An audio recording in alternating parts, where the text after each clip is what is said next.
Okay, we're live. Welcome back to another episode of the Tu Novio podcast. I have Yeah, yeah, another yeah, yeah, special yeah, guest here who I'm so excited to introduce because you have probably seen him featured on my page, whether it's on Instagram or just, reposting from your favorite late night mix. Shout out to your favorite late night mix.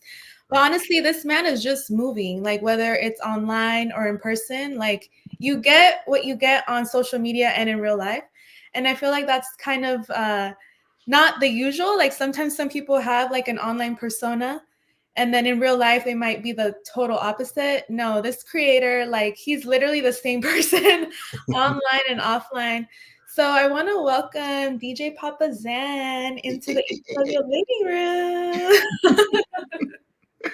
Hi. Hi. Very Okay, happy so to be here.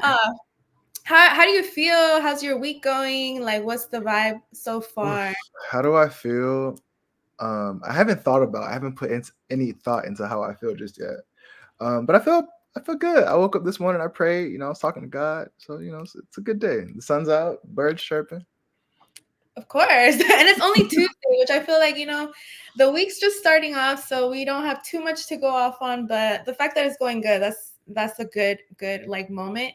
For those of you tuning in, Papa Zan, follow on Instagram and all platforms, but he is a songwriter, music artist, Yeah, producer, DJ, creative, yeah, and he's about his bag because if you have seen his website, it's literally like this is a one-man team right here. yeah. Okay, so Papa Zan, how did the name come about? Because you literally promote that name a lot, and I love it. It's very catchy. And I just want to know the persona of like who is Papa Zan? So from I think high school, yeah, like my sophomore year in high school to all of college, basically, until a couple years after college, I went by Black Iron, BLAK. There was no C in Black, Okay. IRON. I used to have braces, and they were always black. Um, and for a while, people they would call me Black. Like, that's just my name. That was how people knew me. Um, and when I started dating this girl that I don't like talking about because she stole money from me, a whole other story I would go Blast, into. put her on blast. No, okay. We're not gonna get into that story. But yeah, I used to date this girl and she kept calling me Papa. And it was weird. I thought girls have little pet names, daddy, whatever, cool. But she kept Mhm. calling me Papa at all things. And then one day she said Zanny because that Ty Dolla Sign song came out called Zaddy. Oh yeah. And I was like, wait, that's Papa Zan. It sounds like drugs, but my name's Daniel. So I It put together kinda Papa it goes Zaniel and together. it just came together. I love like hearing how someone's name came about, honestly. And honestly, like what I love too is that it just like rolls off your tongue. It's very catchy, very cool. So, as a creative, you know, a lot of us have a lot of like multi hyphenate. We do a lot of things, and you're in your bag. So, kind of walk me through what was your first thing that you started off before you had the DJ, music artist? Like, what was the one thing that you started off first? I think the to answer your question directly, it was definitely the music. Mm, So English isn't my first language. I actually learned how to speak English when I was like 5, 6 years old. French is my first language. I was born in Montreal, Canada, oh, and so when I first learned English, and then I finally started to hear music for the first time in English and understanding it, like the first song that I ever heard was "Thong Song" by Cisco. you were inspired. The second song that I heard was "The Rockwilder" by Method Man and Redman, which is a fantastic hip hop song. So that kind of led me into this musical journey. And I've been rapping since I was in like fifth grade. So I was like, what, 10, 11 years old, not even. And at first I wanted to do poetry, but everyone in my class did poetry. So I figured some little way to be different. And Mhm. I've been studying music since I can't even remember how long. It's been probably 15 years now since listening to, I mean, all the classic albums. I've grown up on a lot of East Coast music, so like the Biggie, Big L, Big Pun, Jay Z, Nas, Tribe Called Quest, Wu Tang Clan. Like that was like my main core thing that I would listen to. But at that time, there was a lot of Dr. Dre, a lot of Snoop Dogg, a lot of E40, and then a lot of Southern artists because I lived in Florida, so it became, Trick Daddy and Ludacris and Nelly and Ti and Jeezy and Gucci Mane and all these artists that just all over the map for me represented something demographically because Mhm. being new to the States, it was like, where are all these people and where are all these cultures coming from? Because in South Florida, it's a mix of cultures. It's nothing but Caribbean people. So for me, seeing, growing up in a Bahamian and Jamaican church, Wow, which that's is completely left field from, yeah. what people would assume. But growing up in that type of environment, like you see people singing and dancing and hosting, and that just naturally made me want to pick up a microphone and do it. Wow. It's so cool to see too that like it literally comes natural to you. Yeah. I feel like some people have it and some people kind of work their way there. So I love knowing that you kind of did this when you were little. And the fact that you were not born here, I wasn't born here either. I was born in Mexico. So I totally get you about like kind of acclimating to US culture, but you only have your Mhm. own culture too. So it's like doing a little bit of both. Um, Absolutely. so talk to me about you as a teenager and getting into college. I know you went to FSU. I I know did. you have a lot of like, Caribbean influence, but talk to me about living in Florida. How did you kind of like make yourself known in Florida? Like, how did you get your creative spark and work with other people? Oh man, I was talking about this the other day. So like the school system, I'm so sad that the generation now won't be able to experience school like how we did. Mhm. Not really having cell phones accessible too. Like the school system there was just they were promoting arts and then they stopped. So like we always had talent shows every year. And so every year I'd be in the talent show. But because I went to a mixed school, it was predominantly white, but it was still a very mixed school. Like I'd probably say like 55, 55, you know what I mean? 55, you know what I'm saying? Like Yeah. 45. So it's not too far off, but I was in talent shows every year. And I never won. But there was one year in particular where like I There. had the whole entire crowd screaming, like, and I was able to see footage of it a couple of years ago actually. But in high Mhm. school, that's what it was for me. It was just being in talent shows, and then being at FSU. My freshman year, they had a talent show too, and so I was able to make my impression by getting up on stage and doing the same song that I did in high school that rocked the room. And I actually won second place that time. So I was kind of happy. It was still behind the singer. So I understand how singing is just always going to dominate that space. But uh, Mhm.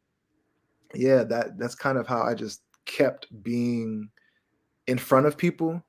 Just having the courage to get up on stage in front of 500 and a few thousand. So it just kind of depends on the day and the venue. But I was never really afraid of performing. I just kind of Mhm. wanted to be heard. So I knew that nobody could sing my songs or that I'm going to sing them. So let me go ahead and give it here. Oh, I love that. I think it's so cool too. Like, if you're a music artist, you just pointed something really important. Like, no one's gonna do it like you. That's why it's so important for you to put your own music out there. And I do believe that sometimes if you don't, someone else comes around that kind of has the same flow as you. And you're like, wait, what the hell? Like that's kind of I could have done that. So when did you like get the spirit of like, you know what, I want to make some music? Like, were you always writing like at school, like in your notebook or in your It's funny notes? because I was like an academic kid. So I was like pretty good at school. I always had A's and B's. And so creative writing for me, like telling stories, was always a little weird. But once I figured out, oh, I can rhyme and make this happen. So it was just easy for me to kind of figure out song structure and learning, the 4 bar intros and the 16 bar verses and the 8 bar hooks and the 16 bar verses and the 8 bar hooks and then the 4 bar hooks and then making the song shorter and compressing them and challenging song structure and being able to be on the other side of it where you're not doing the traditional 16 bars. You might do 12, you might do 32. You might not have a hook at all. So just always writing was kind of my thing, but having writing with a purpose came with songwriting. Creative writing for school was kind of annoying because we had to do the FCAT. And Oh if my gosh, anybody knows anything about the FCAT, man, those so comprehensive writing, long. you have 5 paragraphs, body, intro, you know what I mean? Mhm. Conclusion, all that good stuff. So I didn't enjoy creative writing in school, but creative writing for poetry, that was always like easy for me to do. I enjoyed doing that. And then, by the time I started making songs, it was like all right, now that I know how to do this on paper, how can I make my voice and my delivery make sure that, I'm I sound like an individual and I'm not biting other people's styles. Yeah. That was a big thing for me growing up, is just not sounding like anybody else. Mhm. And thank God he gave me a unique voice, so I'm grateful. No, for real, how did you get your practice in? Because I know, like, you said you were writing, but did you ever, like, My gosh, maybe I get with was your friends and be like, "Hey, let's, like, spit some bars?" Nah, so my mom was mad strict. Rest in peace to her. My mom passed away in 2015. We'll get into that. So like she was really strict. So I would always be inside the house. I played sports for a little while, but then when I got hurt, she stuck my ass right back in the house. Oh, no. So I'd be like literally at a desktop, and instead of writing down, you know, rhymes on a notebook, I would type it into my computer, Oh, wow.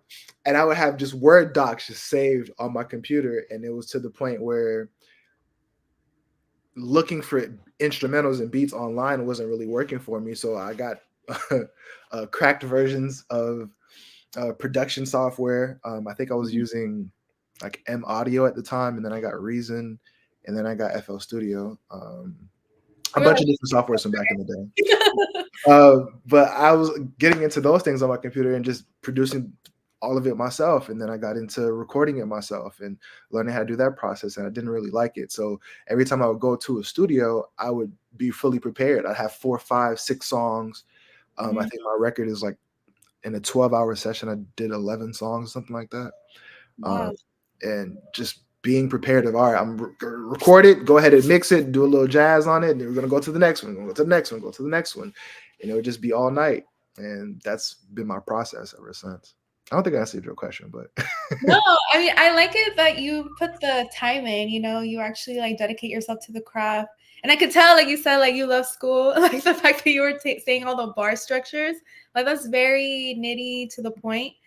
So I wanna ask you, what took you from being in Florida over to LA? Or were you somewhere else before you came to LA? um, no, I was in Florida. What brought me here? So I had a friend named John, and he actually graduated from Florida State and went to the film school at Florida State, but he ended Mhm. up getting an internship with MTV. And so he moved out here. Well, he moved out to LA to do that. And my little friend group, we were always in contact. And we were like, let's go visit. We've never been to California. So we actually took a road trip, spring break 2015. Oh, so this is a while back. Yeah, and we drove from Florida, from Tallahassee, Florida, all the way to Dang. Los Angeles, and there was 6 of us, 3 and 3 in 2 different cars, and we made it in, like, 2.5 days, and it was a great trip. Um, and being on the West Coast, seeing the beaches and seeing the buildings and how everything looked completely different from most of what I've known on the East Coast, I was like, Right. I'm not spending enough time here. Like I need to come back. I need to, do things. I need to go sightseeing and adventure. And I did. I visited twice more after that, probably like 3, 4 days, maybe a week at a time, Mhm. and it still wasn't enough. When it was crazy because my trip got cut short the first time because my mom was like passing away, and I got a phone call that like I needed to come back immediately. So I hopped on a plane and I couldn't drive back with my friends, and Yeah. so when I got to my mom, like the next morning she passed. So it was like divine timing that I got to say bye Oh, to her one wow. last time. But being in LA, I just remember the moment after I got that phone call and the wind was blowing, and it was like, go do what you have to do, but come back and finish your trip. And Mhm. so 2019, I made up my mind and I was like, I'm gonna move. And I planned out, okay, after my birthday, I'm gonna pack all my stuff up. I'm gonna tell my job I'm leaving. And I did exactly that. March 2020, I decided to move and ran smack in the middle of a pandemic. I mean, none of us knew that was gonna happen, but you know what's crazy? A lot of people moved out to California during the pandemic. A lot of people. I Yeah, met so many that were like, "Yeah, I came out here during the pandemic," you know? So you definitely got a different view of LA because you kinda saw it when you came I out here, did. and I then was you saw it fortunate in enough to do. lockdown. Yeah, yeah. Oh my gosh. I do want to talk a little bit about this because I know you're being vulnerable here, and I know you mentioned that your mom passed away. Yeah. What would your mom say now with like all the really cool stuff that you've been a part of, you Mm. DJing, like her looking down, like what do you think she would be proud of? I'm gonna say this too, and I'll kind of be able to surmise what's been said so far. A lot of what I get my personality from, I've never really considered myself the center of attention. I really hate that term, but Mhm. like the life of the party is what my mom was. Like Mm. whenever she get into a room, people would recognize who it was, and they would see her, and they would be able to, know that that was my mom, and she, talk to everybody. It doesn't matter who it was. If it was the person in the corner, if it was the biggest person in the room, if it was the children in the middle, like that's how that was always like in my lens is how I saw my mom. So Mm. um me being her child, like I kind of embodied that same exact that same exact persona where um you mentioned like, when I walk into a room, people like know who I am. And Mhm. that influence really just comes from me being around women a lot, to be Yeah. honest with you.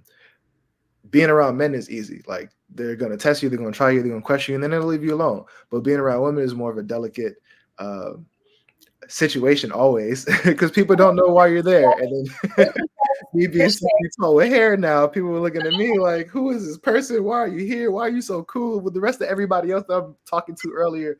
And it's like, yeah, I know you don't know me, and that's perfectly fine. Yeah. I think it's so cool too when you see men, straight men who just really vibe with women, but they can still keep it cool and professional. Like I know you have women friends, and I Lots think of that's so cool because some guys cannot be friends with girls. I think that's just the way they are, but you really can like do both. yeah. Yeah. So I love that. I've Okay, talk seen a to lot of horrible examples, so I'm glad I get to make good ones. me.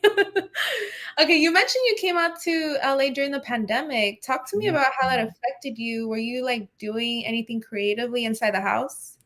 um, how that affected me, and was I doing anything creative, for two completely different questions? Yeah. Um, so I answer it backwards. So I was doing a lot of creative things, Mhm, and I think, well, I produced this EP called Out of Pocket mhm. with a friend of mine from college, and he was like, let's rap. And so we did 6 songs together. We wrote them all, went to the studio together, and got everything done. But I decided to move to LA, Yeah.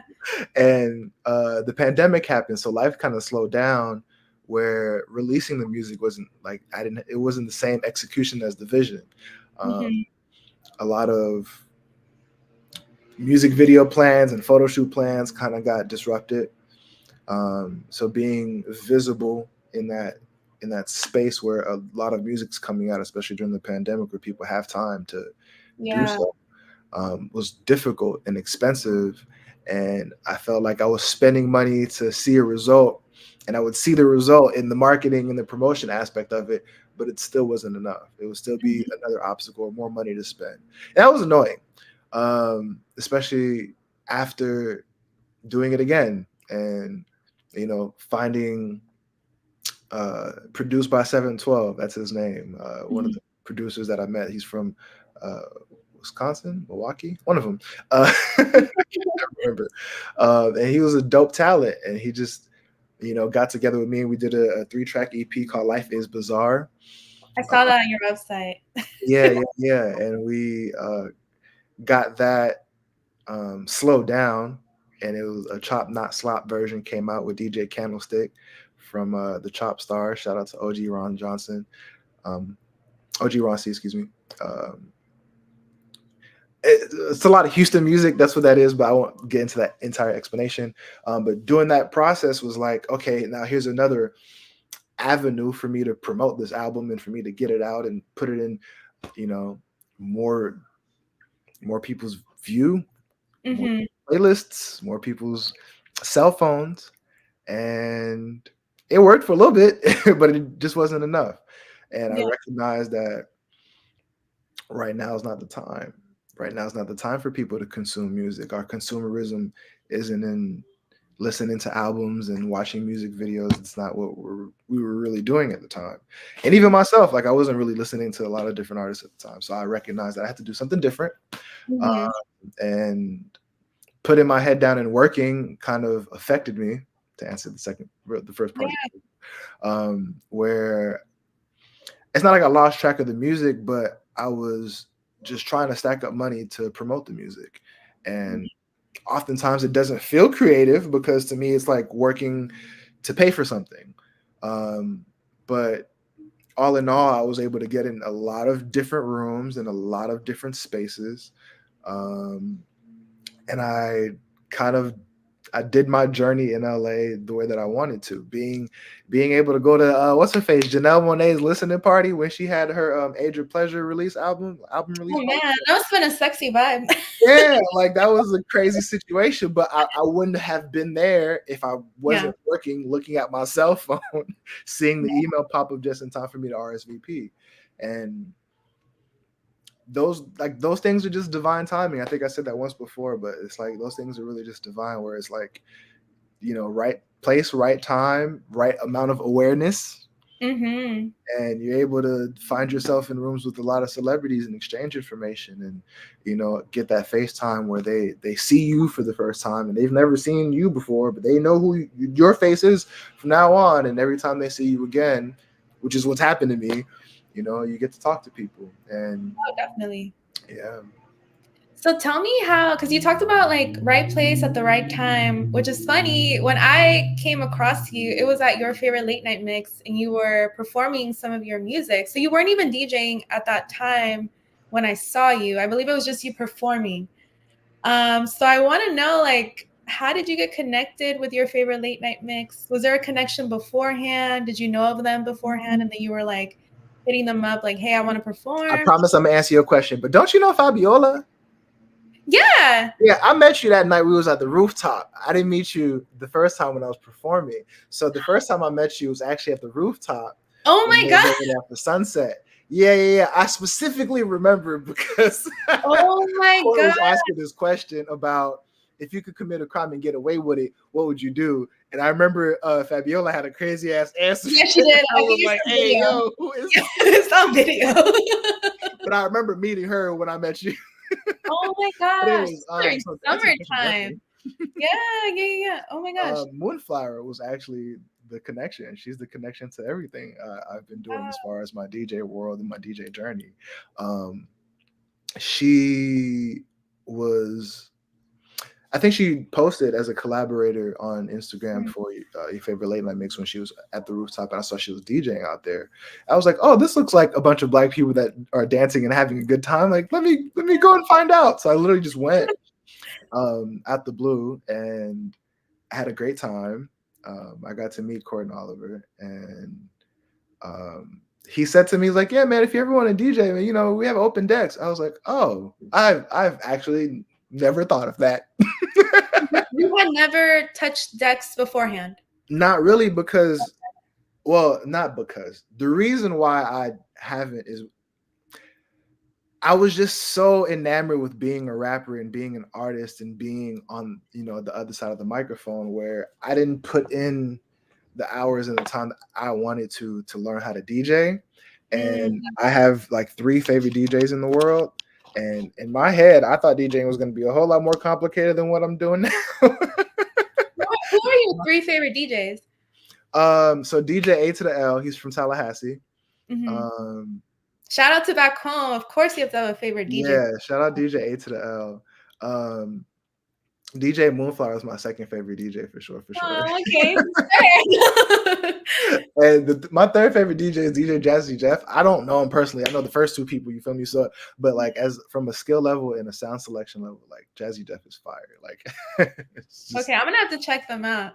yeah, for sure, for sure. Um, I wanted to go back and answer your question, but for some reason, I just cannot remember. So, you mentioned right place, right Oh, time. wait. I remember now. Hold on. I'm going to cut you off so I can answer it because I Hey. don't want to lose track of this. Yeah. So the way I got involved with your favorite late night mix was I actually told Moonflower one day that I wanted to start DJing. I just got inspired and I wanted to do it. And a friend of mine named DJ Cooley from South Florida. I went to high school. I went to middle school and high school with him. He was like, "Yo, whenever you start DJing, let me know, and I'll tell you everything you need to do." So I was like, "Okay." Wow. So he literally told me which controller to get, which hard drive to get, which Serato programming to get. He was like, "Do this, do this." Matter of fact, just mail me the hard drive, and I'll fill it up with a bunch of music. So by the time I did that, I sat at home with my controller that I just bought, and I practiced and I practiced and I practiced. And I told Moonflower one day, I said, I just got me a controller and I'm teaching myself how to do it. She's like, Okay. her reaction was just pure, genuine joy. And I'll never forget my surprise Mhm. to hear someone not take my journey or learning how to DJ like threatening. Like a lot of people in music take it like, oh, you're trying to take my spot. Yeah. And it was very welcoming and very warm to just have that reaction. Um, Mhm. so when I told her that, she was like, "Well, come to Moonflower Monday and come do a set." Oh, she was like, "You're ready." Well, in all fairness, I did. My first DJ set was at Sunset Hollywood, Mhm. Sunset Rooftop in Hollywood. I did 4 hours. That was With, your first set of 4 yeah, hours? I did four. It was like 4.5 hours, almost 5 hours. Oh, Um, dang. and I just played everything that I wanted to hear myself, and it worked out. And it worked out. Okay, so yeah, that answers that question. You can move on to the next one. I know, there was a conversation we had, I believe it was at your favorite late night mix, and you were saying how, like, DJ had opened so many more opportunities to you than the rap Yeah. music career. I wanna say this because I do believe that sometimes you think you're gonna do something in your creative field, like, you think, "Oh, I'm just gonna do this," and then the universe kinda, like, throws in, like, a little curveball, but to support you. Like, do you believe, like, DJing is supporting you in some way with your music career or just making you see things differently? Both actually, both. Mhm. It's definitely supporting me in my music career. Um, the skill of DJing is not one where you can fake through. Uh, Mm. People can tell when you're not doing a good job. They can hear it. They're using their ears. That's what they're there for. And luckily enough for me, every time I've got behind the decks, people tell me that I do a good job. Yeah. Um, that is hand in hand with my music. One of the reasons why I'm 31 now and I'm still trying to be a rapper, music artist, whatever you want to call it at this point, Mhm. um, is because people have told me, "Wow, you're really good." Like, no, seriously, like this should be on the radio. Like, don't stop making music. And those words sit with me, and it's like it rings in my head sometimes where I want to say, "Okay, I'm just gonna go get a regular job. Like, I quit. I'm tired," and Mhm. I'll run into somebody else, or I get a phone call from somebody from that I went to college with, and they're like, "Yo, you remember when you were at Florida State and you had Freestyle Friday going, and you were hosting that event, and you were on camera, and you went crazy?" Like, I do remember that time. Thank you for reminding me that, because Yeah. I'm not actively thinking about it, but now that you're mentioning it, yeah, you're absolutely right. I did do that. Yeah, man, don't stop making music, man. I hope you're still going. All right. Yeah. All right. I Yeah. guess I will. And that, I'll sit down and I'll figure out, okay, this is how I want my next thing to sound and how I want my next project to look. And I recognize this is how I look now. My hair's getting a little bit longer than it was a couple years ago. So, how am I going to package it up and present it to the people? So when I stopped doing that and I was like, let me DJ, I was in a way different space. Mm. I was, invited to Moonflower Mondays for all the month of November, and I was there every single Monday. Um, Yeah. I got invited to your favorite late night mix to spin a DJ set, and this is recorded on camera, and this is going to be recorded and kept on YouTube and Patreon. So I have to make sure that everything that I'm delivering is exactly what I want to hear myself, because that's always my primary job as a DJ. And Mhm. also what's gonna cater to the theme and the type of event that I'm doing, especially because your favorite late night mix is specifically a black Mhm. electronic house dance music environment. And so that was important to me to kind of do a good job. And luckily enough, I've done a good job to where I've gotten invited back a few times over now. I love that. And I know you mentioned too, like, that you didn't feel any sort of like jealousy or like threats. Mm. I think that's so important in the creative community because sometimes people don't even want you in the mix, you know? As a They, rapper, yes. As a yeah, DJ, not so much. People invite you. They actually want, like, they want to teach you. They say, "Oh, you don't know what you're doing? Okay, let me show you. Let me talk to you about, you know." yeah. And it's more welcoming. I'll say it like this instead. Being someone who's studied the music business and being someone who's really been in love with music since I can understand English, like being in the DJ world is like friendly competition. Being in the music creation world is what I'll call it, Hmm. is like deadly competition. Wow. But you Yeah. like both of them in some sense. I mean, I grew up in the latter. Yeah. I grew up in that deadly competition world. I understood what it looks like and how you're supposed to navigate through it, and the lessons that's been learned from it. Um, Hmm. directly, in a direct example of what I mean is like the Drake and Kendrick Lamar beef. Right. We've learned from the Biggie and Tupac beef, don't go around killing people. Like things don't have to go that far. You can, keep everything on record. So that's Hmm. a lesson that we've learned as a culture. Unfortunately, people are still dying and have died, after Biggie and Pac, but it hasn't technically been in a record on record, song for song rap beef. So I feel like the culture is advancing to where we can be entertained by these things and move on with our lives. Right. And that's important. Like that's how I've understood music, but it's evolved and it's changed. Now we're gonna get to some spicy questions, okay? Because I know for a fact, you being out here in LA, you come across many different people, women. So how do you balance, life as a single man out here in LA? Single black man in LA. Mm, that black man part's really important. Actually, kind of changed my answer a little bit. Uh, so I primarily mind my business. Mm. Primarily, that's the first thing that I always do. I always try to mind my business because when I'm out and about, the thing about LA is that everyone's so pretty, like everyone's so beautiful and makeup done up, and they went to the gym and they got their six packs core. They got everything's popping. Hmm. So being around pretty people all the time, trust me, it's not how Florida is. Everybody don't got it going on. But when you're in these rooms and when you're in these environments, for me, sometimes somebody might catch my eye and catch my attention. However, Hmm. I don't know who you with. I don't know who you are. I'm not aware of anything. So by default, I'll just be minding my business.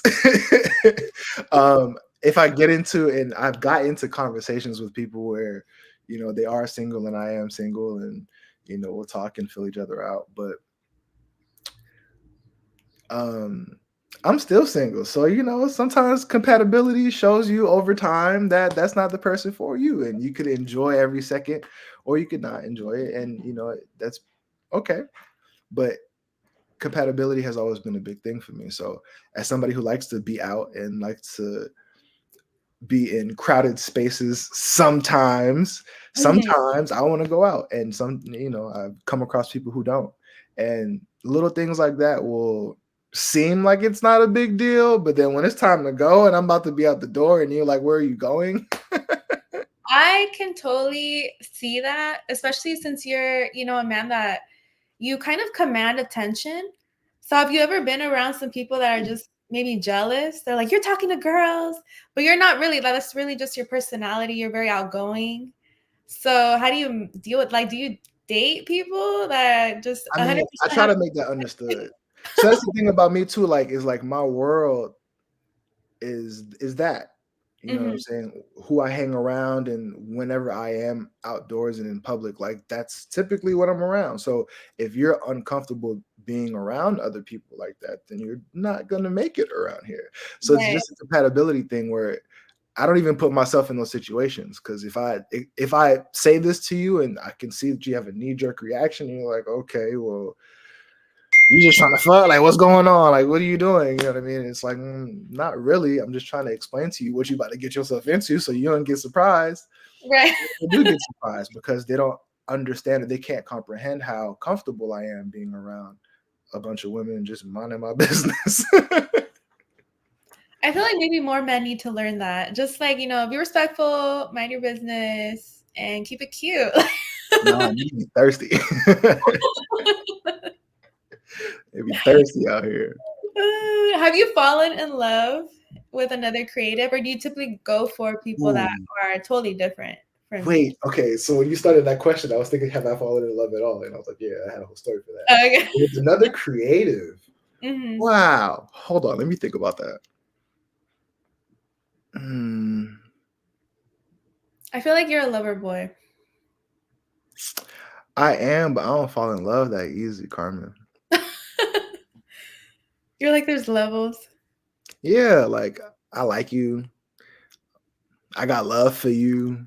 And then I tripped one day and I'm falling and then I fell in love. Like that's the whole process. A creative.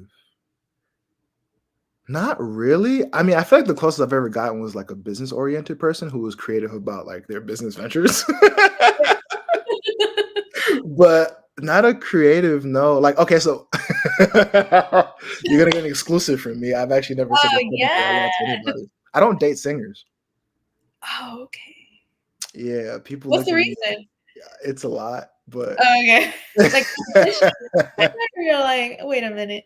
I'm never gonna go down the list publicly because they're gonna use it against me some way somehow. But that's like I love I will support all singers, but Mhm.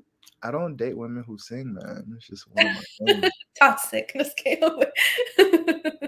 As a creative, I like it's something that I'm very hyper aware of. That Yeah. compatibility with singers and me being a rapper and me being a DJ or however you want to call it, like that. It's going. You have a lot of checks to get off that box for real. Like it's wow. Yeah, Yeah. my checklist is long if it comes down to somebody who. Yeah. But everyone else, it's kind of an easy criteria to go through. Do you define your love styles in some type of way? I know you had mentioned like polyamory. Like, do you identify as that, or you kind of just go with the flow, monogamy?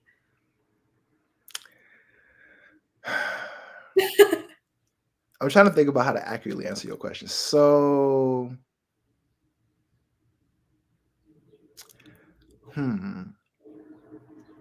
let me see. I think my love style Hmm. has always traditionally been monogamous. I had Yeah. a period in my time where polyamory was a thing, Okay. but outside of that period of time, most of my situations again have been monogamous.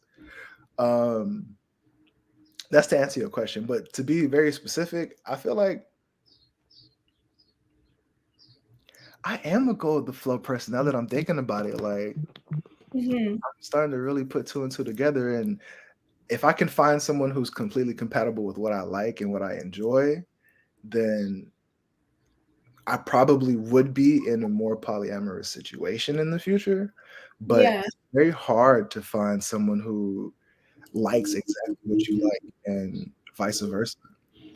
Having that perfect puzzle piece fitting in with you is it's a very tricky situation. So It is. I feel like especially if you're someone that is always out there, you really have to find someone that either like is uplifting you and then they accept you, like, oh, like, be the life of the party. I totally mhm, like, so all that keep going. coming. You never know where you're gonna meet somebody See, for but that's a delicate balance too, because finding someone who is supportive and uplifting oftentimes isn't a characteristic that men go down the list to describe.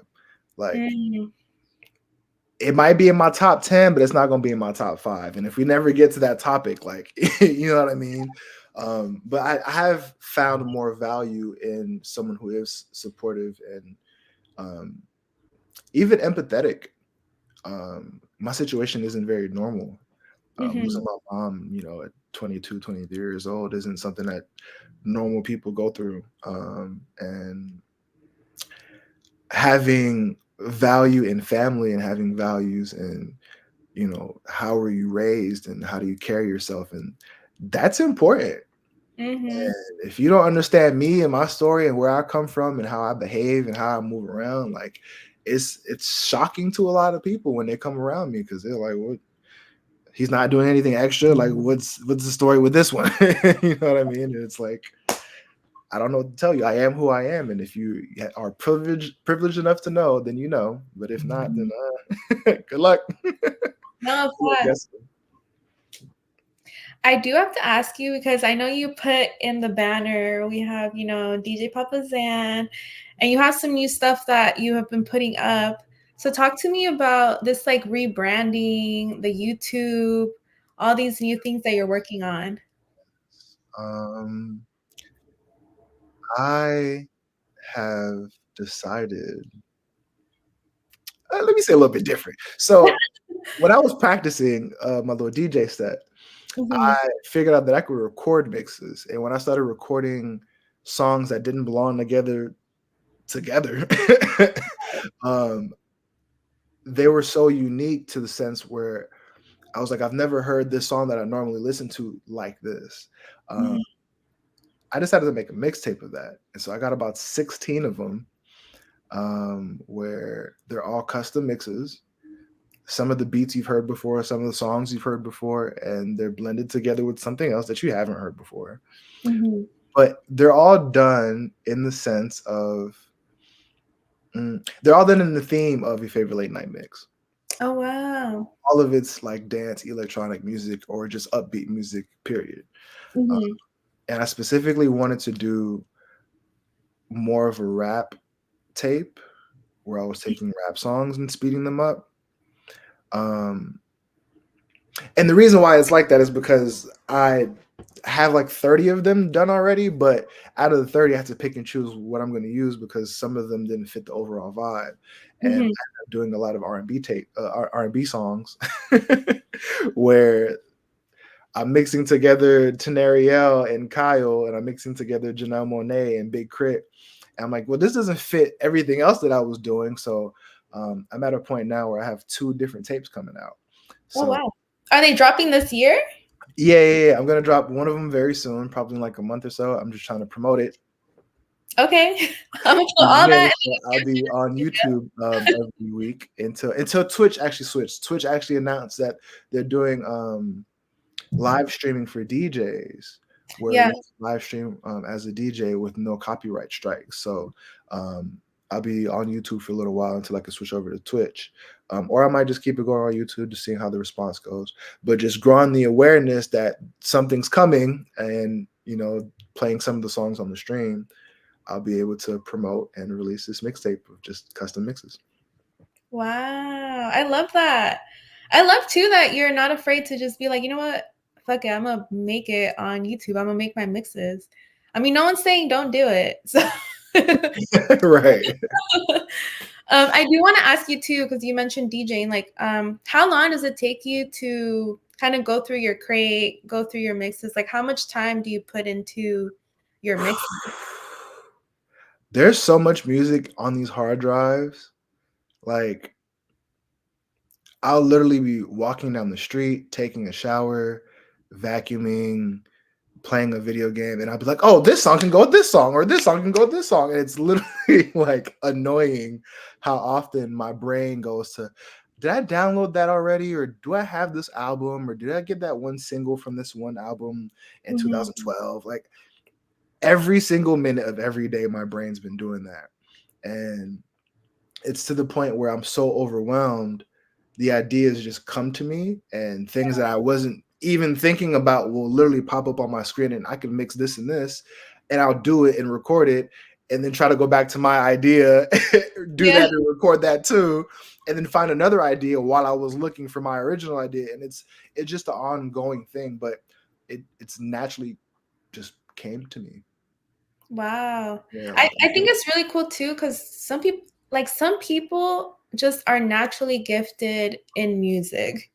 You know what I mean? Some people, like, when they pick up DJing, they either have to go to maybe like take some classes, which is nothing wrong with taking courses, but I know some people just kind of like pick it up. So what do you see yourself in like the next year with DJing or music in general? And I'm gonna say a year because a lot can happen in a year.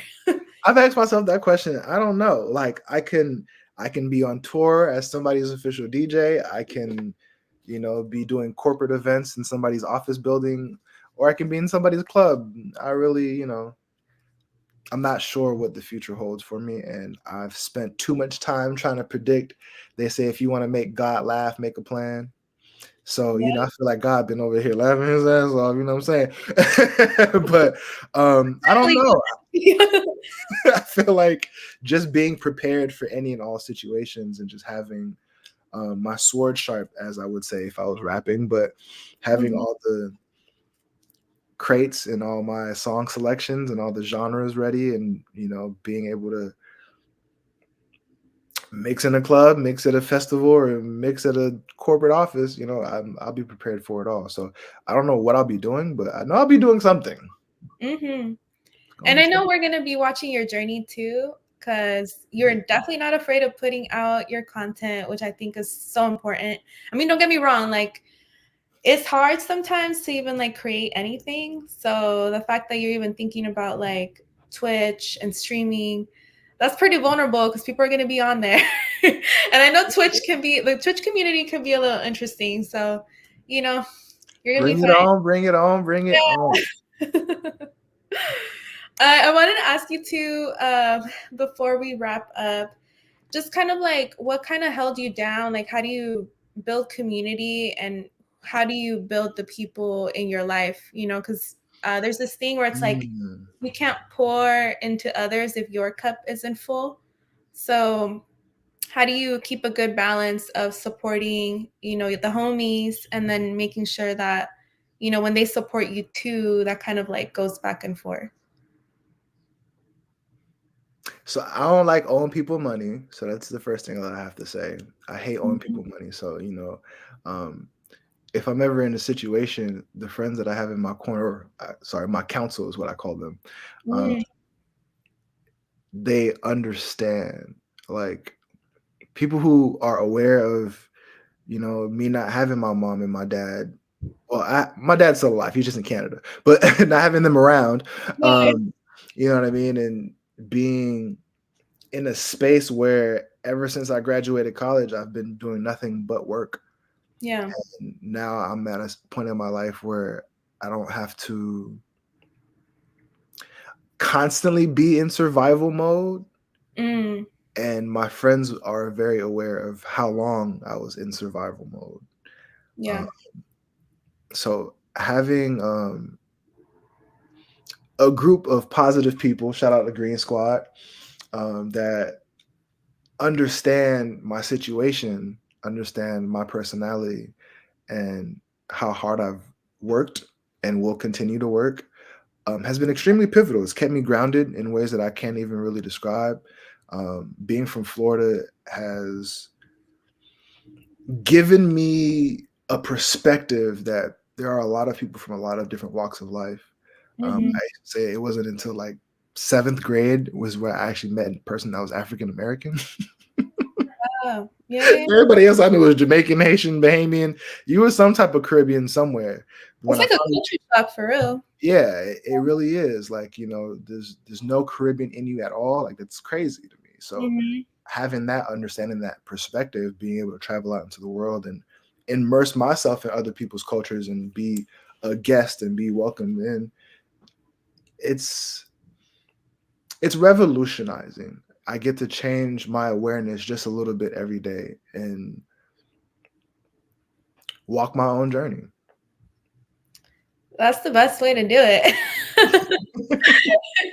And I can't wait to see more of it too. I mean, definitely you are coming back to LA sooner rather than later. Yes, yes, yes. Yeah, so definitely if you have an event or something, let us know. And before we leave, how can people connect with you? What are some things that we can hop on quickly and like, follow, all of that? So everything's gonna be at Papa Zaniel. So you can go to Instagram and find me at Papa Zaniel. You can go to youtube.com/include the @ sign Papa Zaniel. papazaniel.com. I'm on Twitch, Papa Zaniel. I'm on Twitter or X.com as they call it now. I think it's the Papa Zaniel. I think I changed that. But yeah, everything's my name. Papa Z like zebra. A-N-I-E-L. But yeah, I definitely am going to be focused on this DJ mixing thing. So I might put up like an exclusive link on my website for like $5 for people to just check out the mixtape ahead of time, Okay. and then release it for free on YouTube when it's time. But yeah, man, definitely going to be doing things, doing all the things. No, I love that. Like, I love that, we also got to know a little bit more about you. Because I know when I see you, it's kind of like in a very party type of vibe. So even though we do get to talk, we don't get to talk like this because we're No, very consumed in like the music and the vibes and everything. So just to know like your journey, and you're a very humble person as well. I feel like, give yourself your flowers and credit and everything. It'd be hard. I really be looking at you guys and I'm like, wow, like I was on the decks for like 2 minutes and I was sweating my ass off. So the fact that it's you nerve-wracking, yeah. like that just takes a lot. And I do believe too, like not everyone has that ear. You know what I mean? So Yeah, like yeah. it's a gift, it's a skill. And if you feel it in your heart to keep working at it, why not?